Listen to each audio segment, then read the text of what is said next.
স্বাগতম আমাদের চ্যানেলে।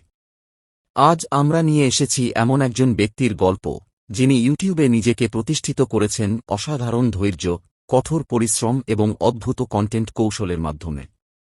আমরা কথা বলছি মি বিস্ট সম্পর্কে, যিনি বর্তমান প্রজন্মের জন্য অনুপ্রেরণা, প্রতিভা এবং সাফল্যের প্রতীক। আজকের ভিডিওতে আমরা জানব তার ক্যারিয়ারের প্রতিটি ধাপ, কিভাবে তিনি চ্যালেঞ্জ মোকাবিলা করেছেন এবং কিভাবে তার চ্যানেল বিশ্বব্যাপী জনপ্রিয়তা পেয়েছে। সেকশন ১, শুরুর গল্প ও প্রেরণা। শুরু থেকেই মি বিস্টের জীবনের একটি বড় অনুপ্রেরণা ছিল ইউটিউব। কিশোর বয়সেই তিনি ভিডিও তৈরি করতে শুরু করেন এবং বিভিন্ন বিষয় নিয়ে পরীক্ষা-নিরীক্ষা চালান। তার প্রথম দিকের ভিডিওগুলো ছিল ছোট ছোট মজার ভিডিও, কিন্তু ক্রমে তিনি বুঝতে পারেন যে বড় আইডিয়া বা চ্যালেঞ্জিং কন্টেন্ট দর্শকদের আরও আকর্ষণ করবে। সেকশন ২, প্রথম ভাইরাল ভিডিও এবং দর্শকদের আগ্রহ।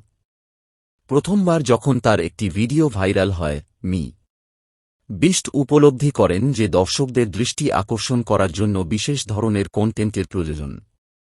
এই ভিডিওটি তার জন্য একটি মাইলফলক ছিল এবং তিনি এই অভিজ্ঞতা থেকে শিখলেন কিভাবে দর্শকদের মনোযোগ ধরে রাখতে হয়। তিনি তখন থেকে পরিকল্পনা করেন এমন ভিডিও তৈরি করার যা সবাইকে অবাক করে দেবে।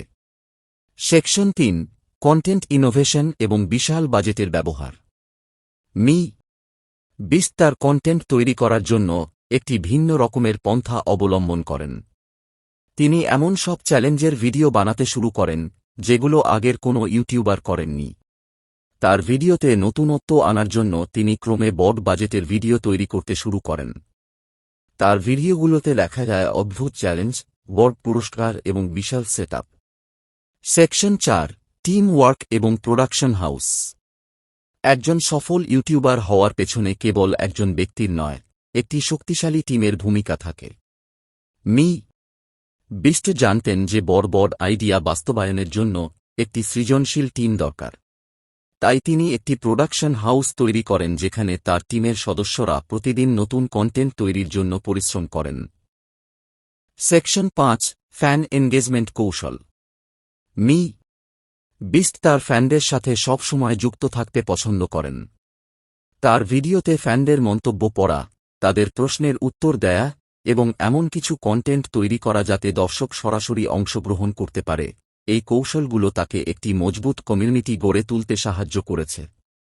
সেকশন ৬, স্পন্সরশিপ এবং ব্যবসায়িক মডেল। বর্তমান সময়ে তার আয়ের প্রধান উৎস হিসেবে কাজ করছে বিভিন্ন স্পন্সরশিপ এবং ব্র্যান্ড কোলাবোরেশন। তবে মি বিস্ট সব সময় খেয়াল রাখেন তার ভিডিওর মান যেন কোনোভাবেই ক্ষতিগ্রস্ত না হয়। তিনি তার কন্টেন্টের সাথে স্পন্সর যুক্ত করেন এত ভালোভাবে যেন ভিডিওটি প্রাকৃতিক এবং উপভোগ্য থাকে। সেকশন ৭, সমাজসেবা এবং দানশীলতা। মি বিস্ট কেবল বিনোদনমূলক ভিডিও তৈরি করেন না, তিনি সমাজের উন্নয়নেও ভূমিকা রাখেন। তার কন্টেন্টের একটি অংশ হল সমাজসেবা, যেমন গৃহিণীদের জন্য সহায়তা, দরিদ্রদের খাবার বিতরণ এবং প্রয়োজনীয় দ্রব্য দান করা। এই ধরনের সমাজসেবা কাজ তাকে শুধু জনপ্রিয় করেনি বরং তার ব্যক্তিত্বের সুমহান দিকগুলোকে দর্শকদের কাছে তুলে ধরেছে। সেকশন ৮, সৃষ্টিশীলতার প্রচেষ্টা ও ভবিষ্যতের পরিকল্পনা। মি বিস্ট সবসময় নতুন কিছু নিয়ে আসতে চেষ্টা করেন। তার ভবিষ্যতের পরিকল্পনায় রয়েছে আরও বড় প্রকল্প এবং এমন সব কন্টেন্ট যা সারা বিশ্বের মানুষকে আরও আনন্দ দিতে পারে। দর্শকদের আকর্ষণ ধরে রাখতে তিনি নিয়মিত নতুন ধরনের কন্টেন্টের পরিকল্পনা করেন। আজকের ভিডিও এখানেই শেষ। আশা করি আপনাদের ভালো লেগেছে এবং কিছু নতুন জানার সুযোগ হয়েছে। যদি ভিডিওটি ভালো লেগে থাকে তাহলে লাইক দিতে ভুলবেন না এবং কমেন্টে আপনার মতামত জানাতে পারেন। আমাদের চ্যানেলটি সাবস্ক্রাইব করুন এবং বেল আইকনটি চাপুন যেন আমাদের নতুন ভিডিওগুলো মিস না করেন। আরও তথ্য সমৃদ্ধ এবং আকর্ষণীয় ভিডিও নিয়ে আবারও ফিরে আসব। আজকের মতো বিদায়।